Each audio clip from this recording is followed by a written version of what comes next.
الحمد لله الذي أعد للمؤمنين والمؤمنات جنات تجري من تحتها الأنهار.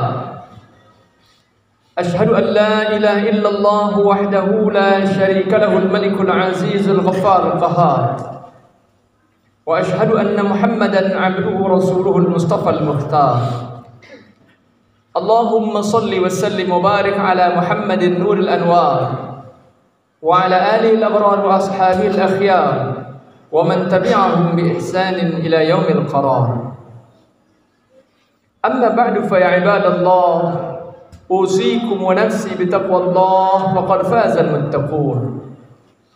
ولقد قال الله تعالى في القرآن الكريم: أعوذ بالله السميع العليم من الشيطان الرجيم. بسم الله الرحمن الرحيم. يا أيها الذين آمنوا اتقوا الله حق تقاته ولا تموتن إلا وأنتم مسلمون. معاشر المسلمين الحاضرين رحمكم الله. Ada berapa banyak manusia yang sering berfikir tentang kualitas imannya dari hari ke hari? Seberapa banyak di antara kita yang sering bertanya pada diri kita sendiri, melakukan self conversation, dialog diri, bertanya tentang apakah iman saya hari ini sudah lebih baik daripada hari kemarin? Apakah kualitas kehambaan saya hari ini lebih baik daripada bulan yang lalu? Apakah kualitas ketundukan saya kepada Allah tahun ini lebih baik daripada tahun lalu, dan seterusnya. Umumnya manusia berfikir tentang peningkatan kualitas hidup. Umumnya manusia ingin lebih baik penghasilannya, lebih bagus rumahnya, lebih banyak kendaraannya, lebih luas tanah dan kebunnya, dan seterusnya. Padahal sungguh semua yang ada di dunia yang merupakan harta dan kekayaan itu semua belaka, meskipun tetap harus dicari, harus dikelola, tetapi semuanya mestinya hanyalah digunakan dalam rangka ibadah kepada Allah Subhanahu wa taala. Seharusnya orang-orang yang beriman sering berfikir dan memiliki azam, memiliki tekad untuk meningkatkan kualitas imannya, meningkatkan kualitas ibadahnya, meningkatkan kualitas ketundukannya kepada Allah Subhanahu wa taala, dan mestinya fikiran tentang itu selalu membayangi setiap gerak-geriknya. Sangat menarik apa yang ditulis oleh Syekh Abdullah Nasih Ulwan misalnya dalam kitab beliau Ruhaniyatud Da'iyah tentang cara-cara untuk melakukan spiritual upgrading, peningkatan kualitas spiritual, di mana salah satunya adalah apa yang beliau populerkan dengan sebutan muraqabah atau muraqabatullah. Di antara cara seorang hamba untuk meningkatkan kualitas imannya, di antara cara yang harus dilakukan setiap muslim ketika dia ingin agar kualitas ibadahnya, ketundukannya kepada Allah lebih baik dari waktu ke waktu, adalah melakukan muraqabah atau melakukan muraqabatullah. Apa itu muraqabah? Muraqabah diambil dari kata raqaba, yuraqibu muraqabatan, yang berarti merasakan, selalu merasakan kehadiran dan kemaha pengawasan Allah kapanpun dan dimanapun saja seseorang berada. Seseorang yang melakukan muraqabatullah harus selalu mengingatkan dirinya bahwa tidak ada waktu dan ruang yang kosong dari pengawasan Allah. Dimanapun dan kapanpun dia berada, Allah selalu melihatnya. Inilah yang Allah ajarkan kepada kita di antaranya dalam surah Qaf, surat yang ke-50 ayat 16, 17 dan 18. Allah Subhanahu wa taala berfirman: "Wa laqad khalaqnal insana wa na'lamu ma tuwaswisu bihi nafsuhu wa nahnu aqrabu ilaihi min hablil warid." Sungguh telah kami ciptakan manusia, kata Allah, dan kami tahu apa yang terbersit dalam fikiran mereka, fikiran setiap manusia itu. Lalu Allah ingatkan, wa nahnu aqrabu ilaihi min hablil warid, dan sungguh kami sangat dekat kepada setiap manusia itu, bahkan lebih dekat dari urat nadinya sendiri. Di ayat berikutnya, ayat 17, Allah gambarkan lagi, Allah berikan lagi kepada kita tazkirah, peringatan. Idh yatalaqqal mutalaqqiyani 'anil yamin wa 'anil shimali qa'id. Ingatlah ketika hadir, ketika bertemu dua malaikat yang selalu mengawasi setiap kata dan perbuatan seorang hamba, sampai-sampai ma yalfizu min qawlin illa ladaihi raqibun 'atid. Sehingga tidak ada satupun kata terlontar, sebuah kalimat terucapkan kecuali ladaihi raqibun atid. Selalu ada malaikat raqib dan atid yang mengawasi setiap pribadi manusia itu. Inilah muraqabatullah. Inilah muraqabah. Kesadaran diri setiap muslim, setiap mukmin, setiap orang yang mengaku beriman bahwa Allah senantiasa mengawasinya kapanpun dan dimanapun. Dan spirit ini, kesadaran ini sesungguhnya sangat penting, sangat dibutuhkan dalam kehidupan manusia sepanjang masa. Hanya saja sayang seribu sayang, sebahagian besar manusia tidak menaruh perhatian terhadap pentingnya muraqabah ini.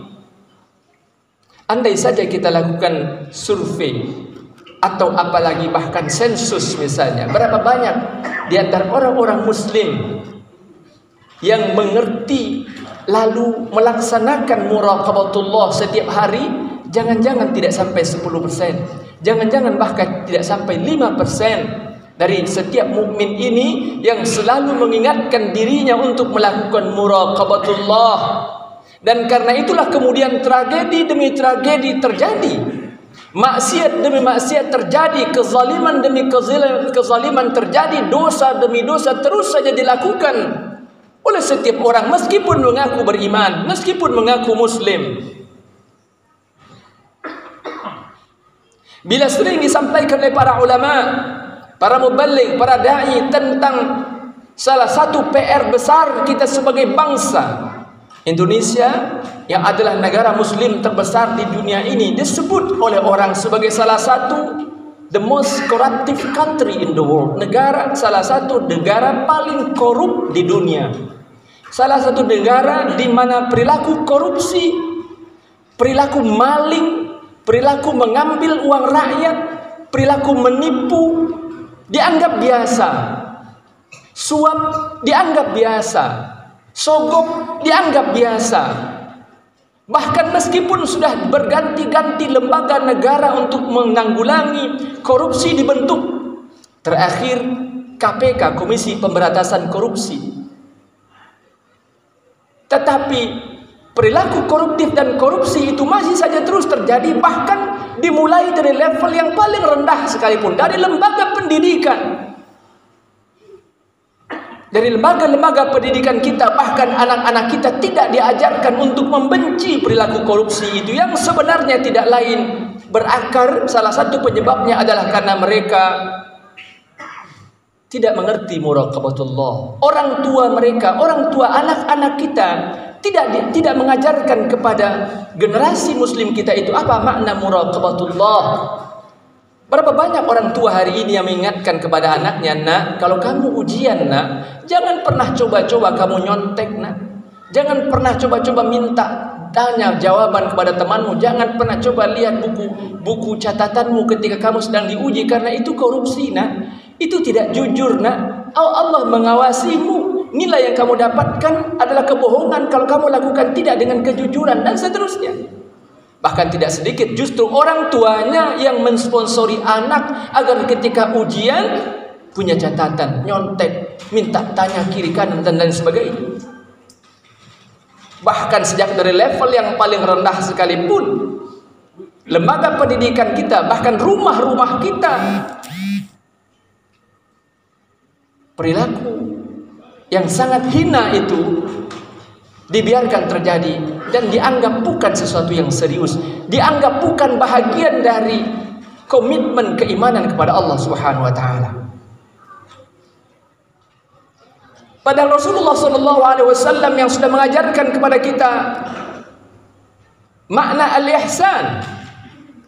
Ketika Rasulullah SAW didatangi oleh malaikat Jibril, sebagaimana digambarkan dalam hadis sahih yang diriwayatkan Imam Muslim, ketika malaikat Jibril datang kepada Rasul, lalu malaikat Jibril berkata, "Akhbirni 'anil ihsan." Wahai Muhammad, beritahu aku apa itu ihsan. Rasul kemudian berkata, yang sebenarnya adalah pengajaran bagi sahabat-sahabat beliau yang hadir di majelis itu. Ihsan itu adalah an ta'budallaha ka'annaka tarahu fa in lam takun tarahu fa innahu yarak. Engkau senantiasa merasa, engkau beribadah kepada Allah dengan senantiasa merasa bahwa engkau seakan-akan melihat Allah. Fa in lam takun tarahu, tetapi apabila kamu tidak melihat Allah dan memang kamu tidak akan bisa melihat Allah dalam kehidupan di dunia ini, fa innahu yarak. Kamu tahu, kamu sadar bahwa Allah melihatmu. Itulah ihsan, kesadaran seorang hamba yang membuat dia beribadah dengan sungguh-sungguh. Dia sadar bahwa Allah selalu melihatnya, kalaupun dia belum mampu membayangkan seakan-akan dia melihat Allah. Begitu juga dengan fenomena pergaulan bebas misalnya. Ketika anak-anak remaja kita, laki-laki dan perempuan bergaul bebas satu sama lain, di pojok-pojok daerah kita, di pojok-pojok kampung kita, anak-anak gadis kita, anak-anak bujang kita bergaul seakan-akan mereka sudah suami istri, padahal mereka haram untuk, jangankan sampai melakukan perbuatan hubungan intim, memandang sekalipun. Allah Subhanahu wa taala sudah ajarkan kaidah ghaddul basar. Seorang laki-laki dilarang untuk menatap seorang perempuan yang bukan mahramnya.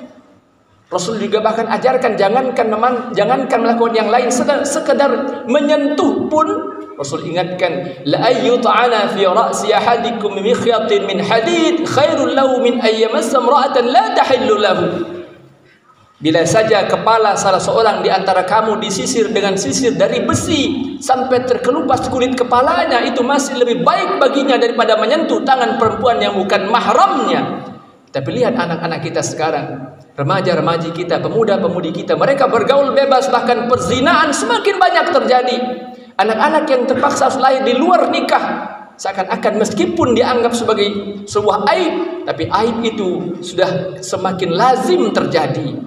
Padahal inilah salah satu maksiat yang paling cepat mengundang murka Allah. Maka ma'asyiral muslimin hadirin rahimakumullah, tidak pernah ada kata terlambat bahwa kita harus kembali mengevaluasi kurikulum pendidikan di rumah tangga kita masing-masing.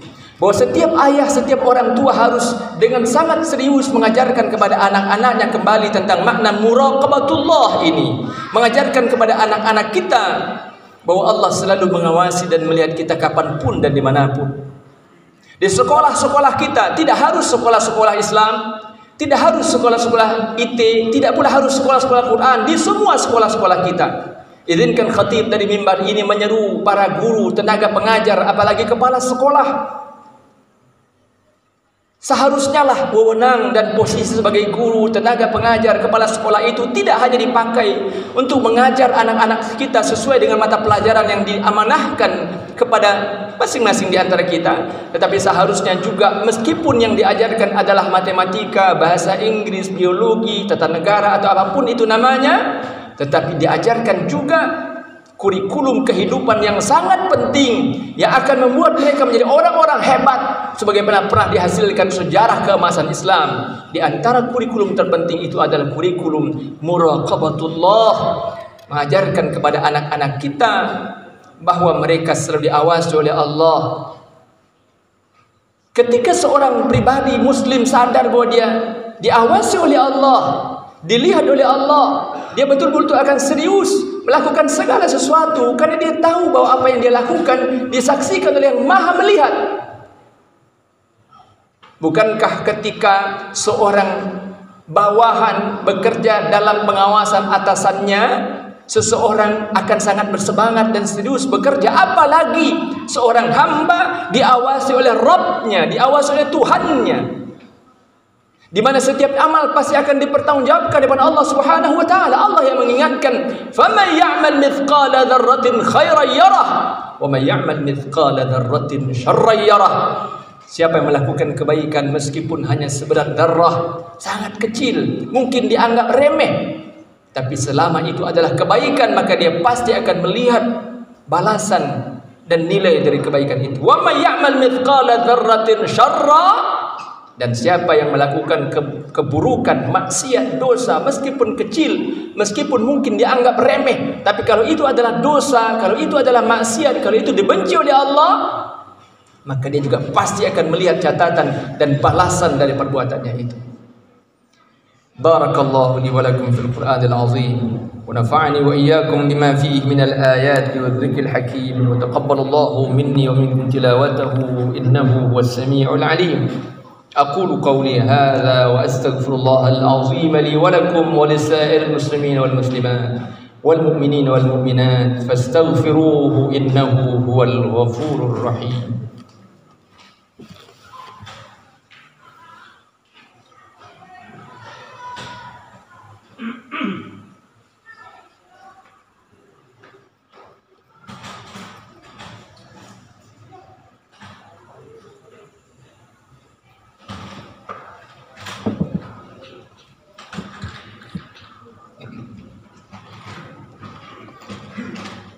الحمد لله الذي أمرنا بالاتحاد والاعتصام بحبل الله المتين. أشهد أن لا إله إلا الله وحده لا شريك له إياه نعبد وإياه نستعين وأشهد أن محمدا عبده ورسوله المبعوث رحمة للعالمين. اللهم صل وسلم وبارك على سيدنا وحبيبنا ومولانا محمد وعلى آله وصحبه أجمعين. أما بعد فيا عباد الله أوصيكم ونفسي بتقوى الله فقد فاز المتقون. ولقد قال الله تعالى في القرآن الكريم أعوذ بالله السميع العليم من الشيطان الرجيم بسم الله الرحمن الرحيم والعصر إن الإنسان لفي خسر إلا الذين آمنوا وعملوا الصالحات وتواصوا بالحق وتواصوا بالصبر. Di khutbah yang kedua ini izinkan khatib mengingatkan kembali hadis Rasulullah sallallahu alaihi wasallam tentang adab salat Jumat. Rasul bersabda, "Idza qulta li sahibika yaumal jum'ati ansit wal imamu yakhthub faqad laghauta." Kalau kamu berkata kepada teman sebelahmu, dia mungkin bicara, dia mungkin melakukan berkata-kata sesuatu, lalu kamu ingin mengingatkan dia, ansit, diam. Mengingatkan orang yang sedang bicara samping kita, mengingatkan agar dia diam. Wal imamu yakhthub, sementara imam sedang berkhutbah, faqad laghauta, maka sungguh engkau sudah sia-sia Jumatmu, kata Rasul. Inilah dalil yang digunakan oleh para fuqaha, para ulama, para ahli fikih untuk mengingatkan tentang terlarangnya berbicara ketika khatib sedang berkhutbah.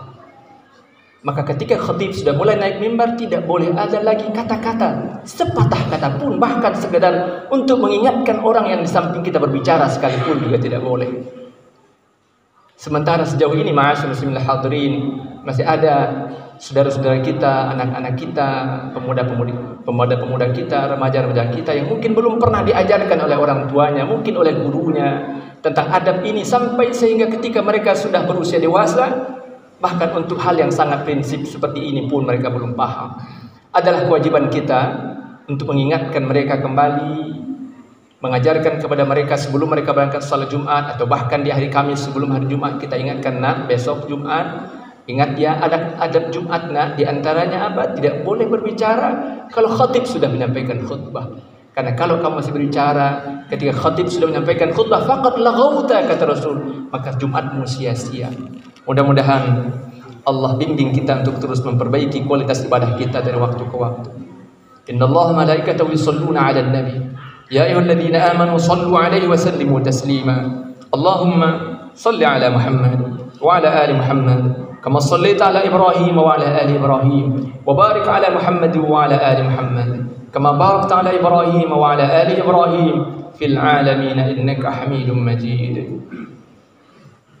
اللهم اغفر للمسلمين والمسلمات والمؤمنين والمؤمنات الأحياء منهم والأموات إنك سميع قريب مجيب الدعوات يا قاضي الحاجات اللهم أرنا الحق حقا وارزقنا اتباعه وأرنا الباطل باطلا وارزقنا اجتنابه. اللهم أعز الإسلام والمسلمين وأذل الشرك والمشركين ودمر أعداءك أعداء الدين واجعل دائرة السوء عليهم يا رب العالمين.